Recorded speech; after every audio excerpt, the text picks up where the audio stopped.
This episode of the virtual experience is brought to you by BookFace. BookFace, keeping your face in a book since 2003. I don't know when Facebook was founded.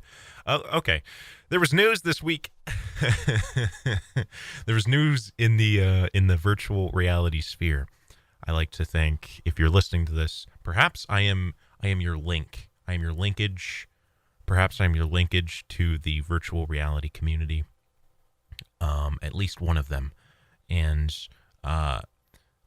just recently it was announced that the Oculus is a manufacturer of the Rift S, the Oculus Quest, kind of the main people that produce the cheaper end of headsets, the sort of if you want a quick headset, you don't want to spend too much money. The Oculus has been there to kind of fill that gap in the market, right? And of course, Oculus was bought by Facebook for a whopping for a little bit of money, not too much. It was about $2 billion a couple years ago. Quite an accomplishment for a company started in a garage by a homeschool student called Palmer Luckey. So he walked away with a good little check there. And Oculus walked away with a burgeoning VR company, a brand, and they have certainly grown that brand to be one of the largest VR headset manufacturers in most of the Western world. The other kind of main competitor being Steam, with the ever superior headset, the Valve Index. But we're not comparing headsets today. That is not the topic at hand. I'm talking about the Zuck. I'm talking about the Facebook, the BookFace, the face bag, as it's been called. So they, as I've said, they Oculus is now a company owned by Facebook, has been for a couple of years. And early on, they promised that you would never need a Facebook account to sign in to an Oculus device. To use an Oculus device, you would never need a Facebook account. This was promised by, I believe it was the sort of the founder of Oculus, Palmer Luckey. I'm sure this was sort of agreed upon in his original writing and in his original terms.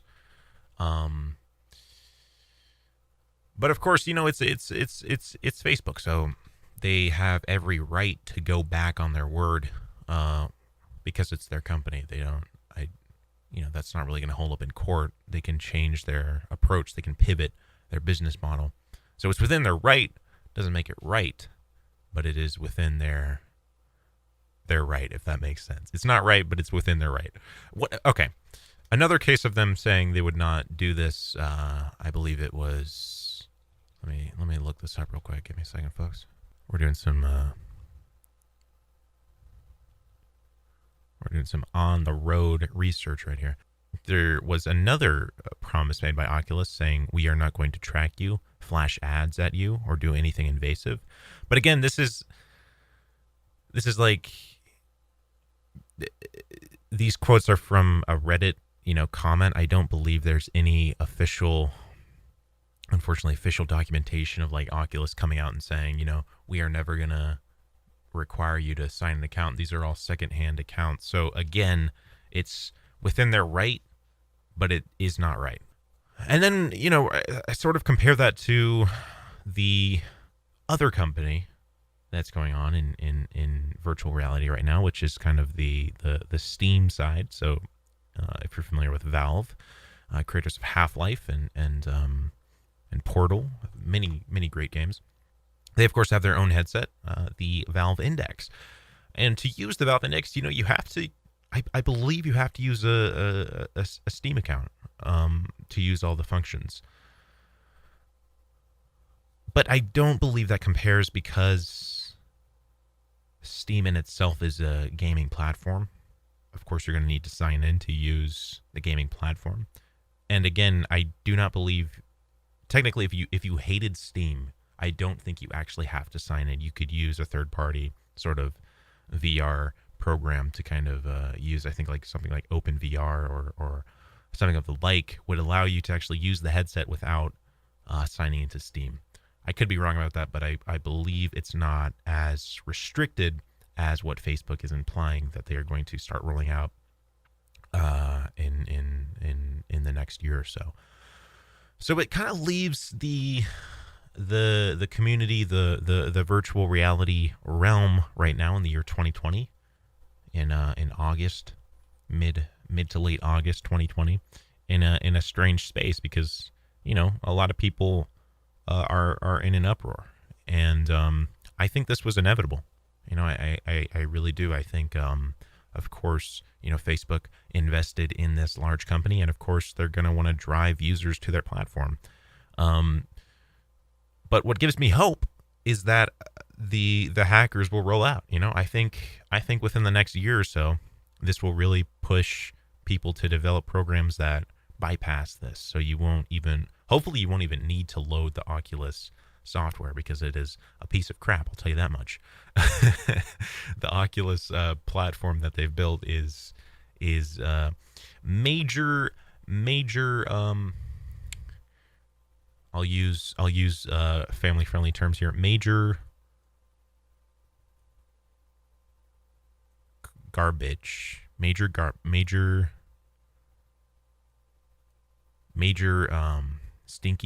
stinky bananas. Rotten bananas. That's what the Oculus platform is, in my opinion.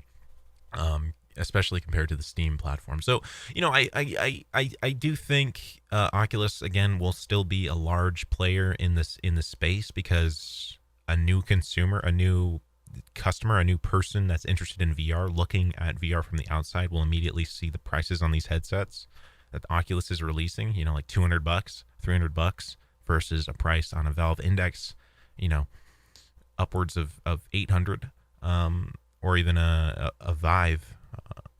And I think a lot of people will still go to the Oculus. And I have to give it to them. Oculus has made a great headset. The Oculus Quest is plug and play. It's a very simple device. It's a great entry level headset. It's just unfortunate that now we have to sign our soul to the BookFace, the Facebook, the face bag, in order to use it. Hey, only time will tell. I think the Index in the long run, I think Steam in the long run will come out on top. I'm sure eventually they'll release a cheaper headset, hopefully. Fingers crossed. I'm looking at you, Gaben. And hopefully they can sort of at least create a competitor to Oculus's platform, because right now Oculus, in my mind, kind of has the lower price tier, like tier 1 headsets and tier 2 headsets on lock, mainly tier 1 headsets. I think Valve sort of has tier 3 headsets on lock, and then there's some headsets in the middle, like the Vive, that are competing. But yeah, man, only time will tell. It's interesting.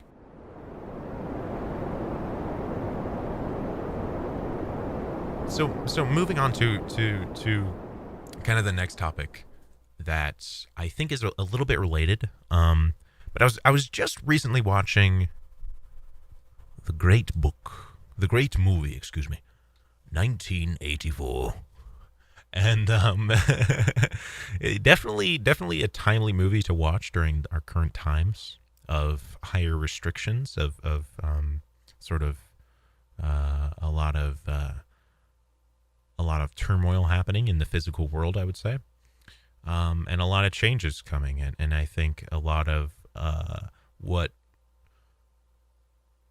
we're going to see over the next few years, I think, is a restricting of certain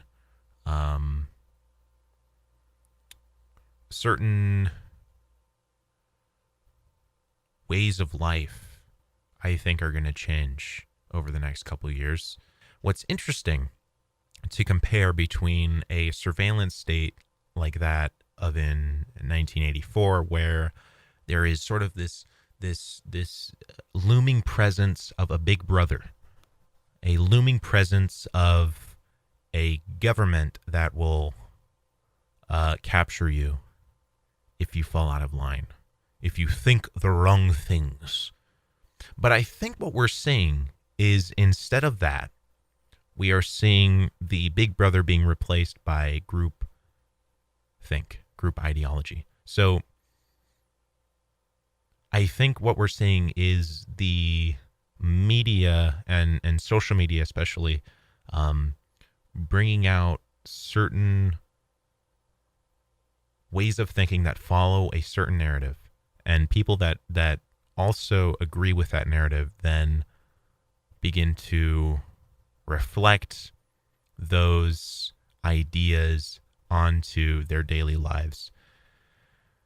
And unfortunately, that reflection takes the place and sort of takes the role of the same energy in a way that Big Brother does. So instead of a surveillance state, we're seeing, instead of a actual government that is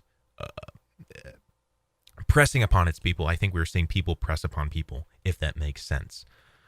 And it relates back to, I think, even more terms of science fiction, like Snow Crash. Okay, I've talked about this book in the past.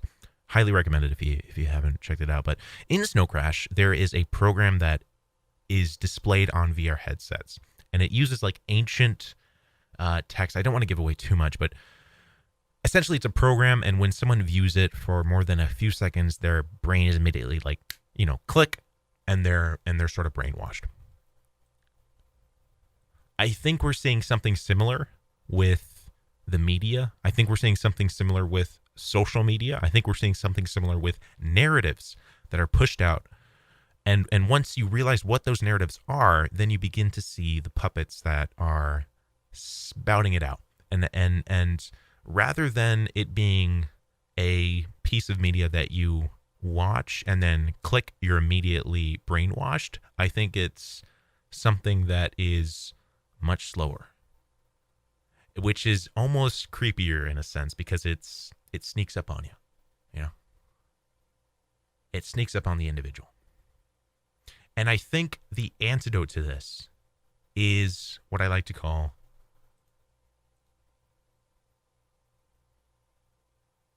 the individual monkey. Okay, because these narratives are being used to brainwash us. I'm talking about monkeys here, okay? I'm a monkey. I assume if you're listening to this in the year 2030, you as well as are a monkey. I'm recording this in virtual reality as a monkey. And these narratives are being used to sort of push a certain agenda.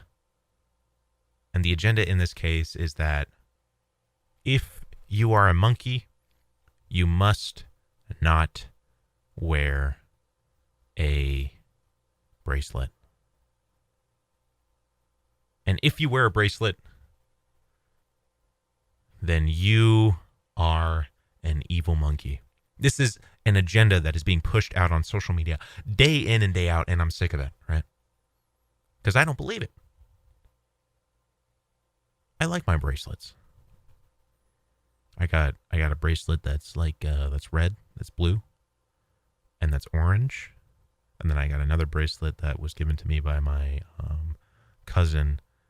He mailed it to me, and he's a nice monkey, but honestly, I don't really like the bracelet too much, but I still wear it just to support him. And then I got another bracelet that was given to me by my human friend. Okay. But there's a certain agenda, a certain narrative being pushed around that monkeys wearing bracelets are evil.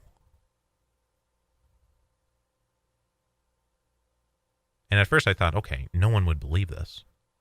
But then they began to think, and then they began to say that if you wear a bracelet, you are essentially saying you submit to humans. And I said, no, sure, there are some humans that are great. There are some humans that are bad, but just because humans invented bracelets and I want to wear a bracelet doesn't mean that I inherently support all of the negative things that humans have done. I think there's negativity on both sides. There's negativity on the monkey side. There's negativity on the human side. There's good on the human side and there's good on the monkey side. But they say, nope, take off your bracelet or leave. And this isn't a government that's saying this. No. This is an idea that is pushed around, and it is the most popular idea, but that doesn't make it the right idea.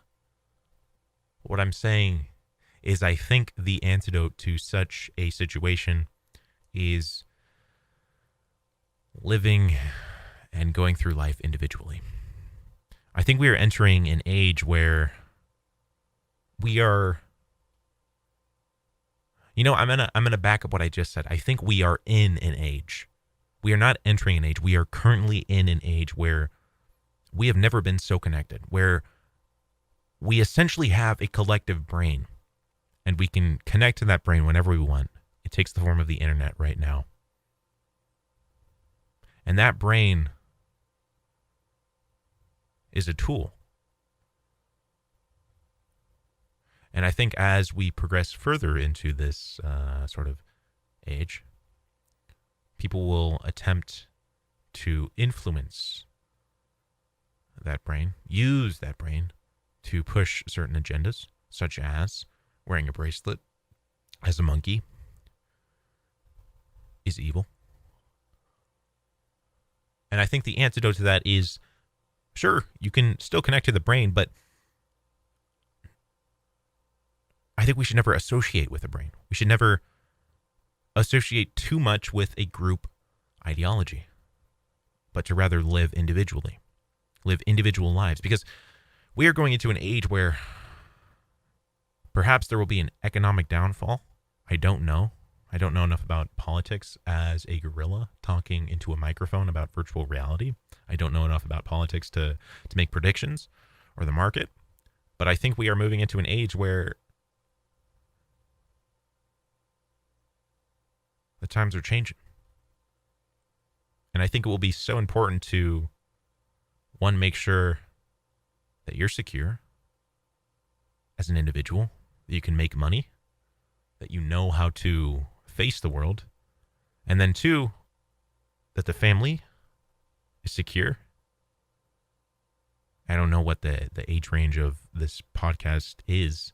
I imagine most are kind of around my age, maybe like 20s, mid-20s, late 20s, late teens. So maybe some of you have a family. I'm talking to people that are single, making sure that if needed, you have some money saved up. And then friends. And I think once those are sort of built up and relatively stable, then that is the basis as to which an individual can thrive in the oncoming age. And really, that's kind of been the basis for, all of history, if you look back on it, which kind of gives me comfort. It's like, okay, even if the times are shaky, even if, things get weird and crazy and heat up in the political, in the economic, in the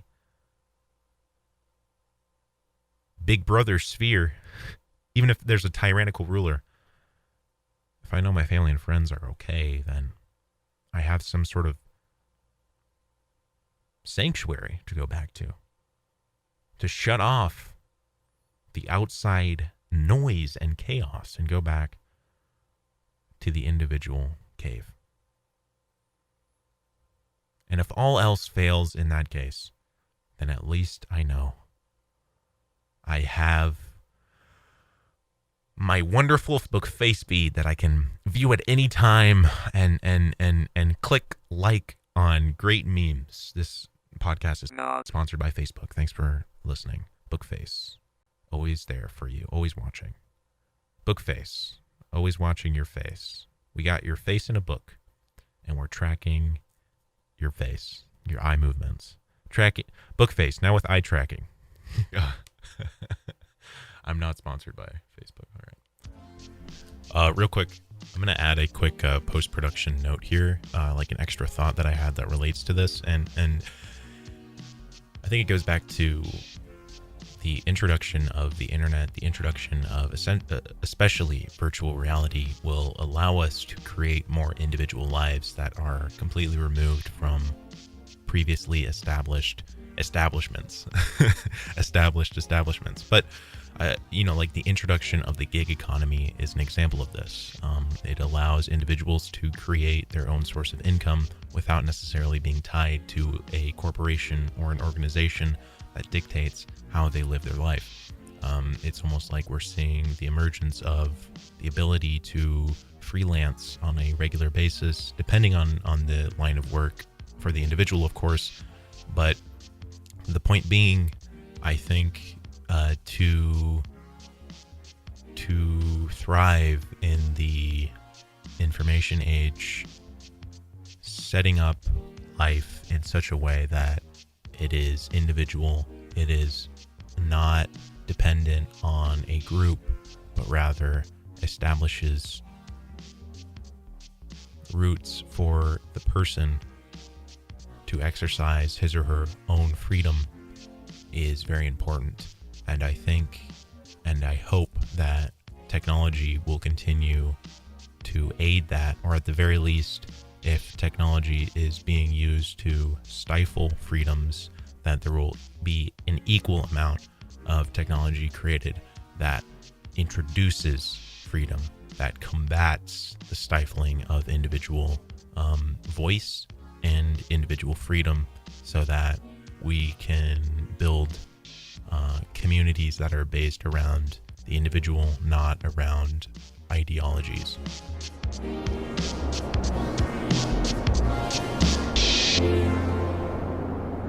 All right, I think I'm gonna wrap it up there. I've kind of I don't believe in dragging on a podcast too long. I kind of said what I needed to say. If you have any questions, concerns, feedback, or thoughts that you'd like to share, please head on over to the virtualexperience.link in your browser. Click the little message box and leave me a voice message. I'd love to chat with you, hear your thoughts on the following and what has been said. Anyways, I hope you have a great week. I'll see you next time. Peace out.